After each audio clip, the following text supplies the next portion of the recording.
Bonjour, moi je suis Nolwenn Le Goff, je suis directrice communication, projet corporate et impact chez Expansion. Les laboratoires Expansion, c'est une entreprise familiale qui existe depuis plus de 70 ans, qui a une particularité, c'est d'être Bicorp et société à mission, et donc d'avoir un engagement en RSE historique qui est vraiment au cœur de la stratégie.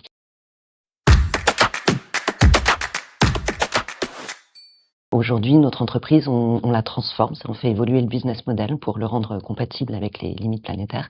Faire évoluer un business model, c'est quelque chose de complexe parce que ça va toucher à l'offre, mais ça va aussi toucher à la culture. Et l'évolution de la culture interne, qu'il s'agisse de la culture managériale ou de la culture des collaborateurs, ça nécessite beaucoup de transformation. Et aujourd'hui, notre direction communication accompagne très fortement cette conduite du changement et la transformation de l'entreprise. Donc on doit faire en sorte que les collaborateurs comprennent pourquoi cette transformation, pourquoi ce changement de business model, qu'ils y adhèrent.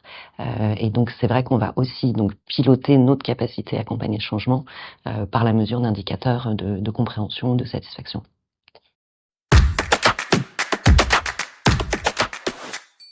Donc chez Expansions, on a toujours eu une culture du REX sur nos outils et nos dispositifs, mais on avait traditionnellement une mesure qui était faite outil par outil ou dispositif par dispositif. Donc on était vraiment sur une mesure assez volumique et en silo, qui nous permettait pas de voir en fait l'impact que nos actions avaient sur la stratégie de l'entreprise et sur les collaborateurs. Et en 2021, notamment grâce à l'enquête Great Place to Work, donc qui mesure le bien-être au travail des collaborateurs et leur intégration dans l'entreprise, on s'est rendu compte qu'il y avait une très forte attente de convivialité, notamment, et aussi un besoin de plus dialoguer. Donc les collaborateurs voulaient échanger plus avec les autres directions, les comités de direction, etc. Et donc là, on s'est dit, mais en fait, il faut qu'on progresse sur ces dimensions de dialogue, d'engagement et de convivialité. Mais il va falloir mesurer si ce qu'on met en place y répond. Donc on a fait tout un travail d'analyse des indicateurs existants pour voir lesquels allaient nous permettre de piloter cette contribution-là.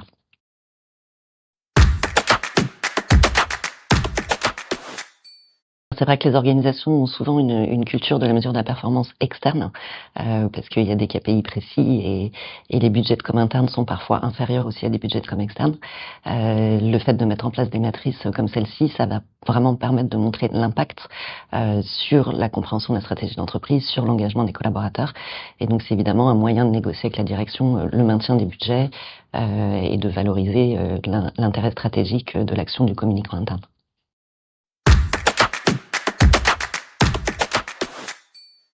Ah, on va choisir, par exemple des indicateurs, qu'on va pouvoir avoir une vue, dans le temps. L'important, c'est de piloter des indicateurs qui sont pas trop micros, et qui vont, pouvoir fonctionner un peu comme un baromètre. Donc on va pouvoir avoir une évolution d'une année sur l'autre.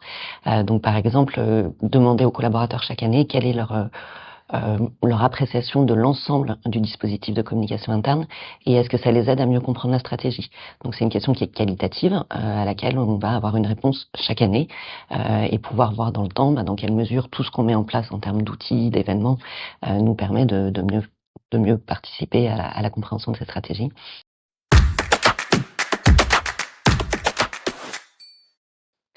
Alors depuis qu'on a mis en place cette matrice, donc ça fait quelques années déjà, on s'est rendu compte que c'était toujours pertinent de piloter la convivialité, l'engagement et le dialogue. Pour autant, justement, on a pu voir qu'on avait fortement progressé, notamment sur la convivialité.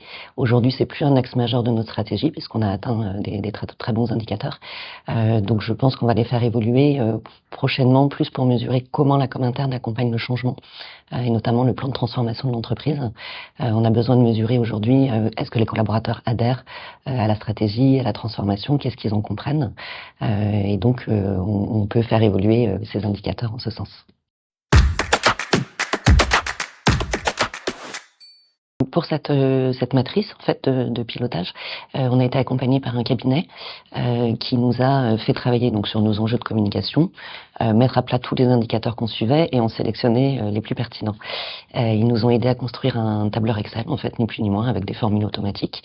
On va rentrer la data donc des différents outils événements et après ça agrège les données parce qu'on a par exemple 5 indicateurs qui vont mesurer la convivialité, 5 qui vont traduire l'engagement des collaborateurs et 5 personnes qui vont traduire la qualité du dialogue. Et donc c'est agrégé dans un onglet du tableur Excel sous une forme un peu plus créative et parlante que le tableau Excel.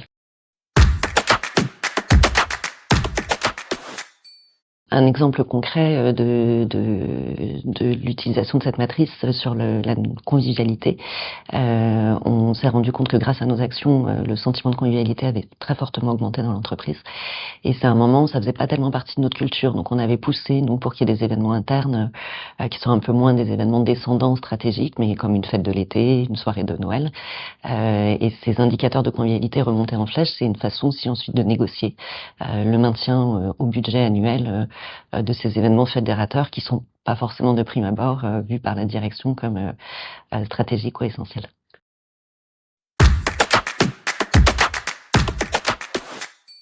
On en fait donc une analyse annuelle à minima. On remplit la matrice de manière mensuelle pour les outils qui sont très récurrents, comme une newsletter par exemple, annuelle pour des questions comme celle dont je parlais tout à l'heure.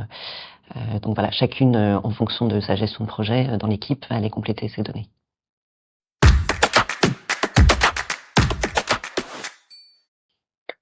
Ça prend le reporting, c'est toujours nous on a une petite astuce, on met dans nos agendas tous les mois un rappel, remplir remplir le tableau d'indicateurs. Ça prend un peu de temps, mais ça en prend moins quand on le fait au fur et à mesure. C'est surtout ça la bonne pratique.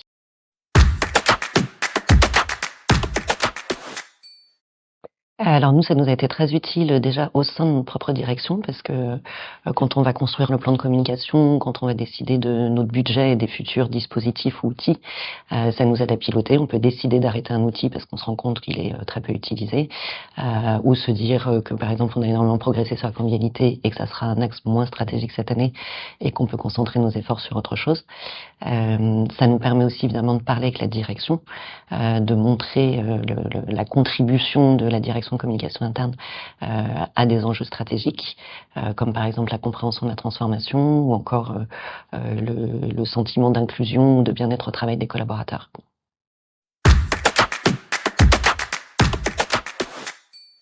Un exemple précis, par exemple, on s'est rendu compte qu'on traduisait notre newsletter dans 10 langues pour toutes nos filiales grâce à l'intelligence artificielle.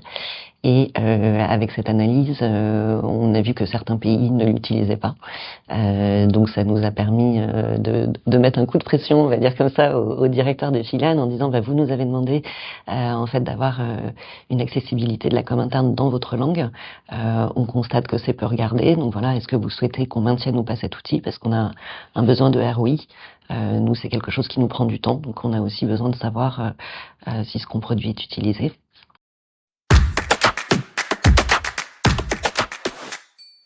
Mon conseil, ça serait déjà de choisir 10 indicateurs idéalement et pas plus. Et ces indicateurs, de les choisir en fonction donc de 3 critères. Le plan stratégique de l'entreprise, où est-ce qu'on veut vraiment que les collaborateurs agissent ou adhèrent. Vos enjeux propres de communication et de communicants internes. Et puis le troisième point, évidemment, c'est quelles sont les attentes de vos collaborateurs. Donc avant de se lancer là-dedans, moi je conseillerais de faire une enquête auprès des collaborateurs pour savoir qu'est-ce qu'ils attendent des dispositifs de com interne ou qu'est-ce qu'ils attendent de leur environnement interne. Et en croisant donc ces 3 critères, se concentrer sur une dizaine d'indicateurs qui permettent un reporting stratégique.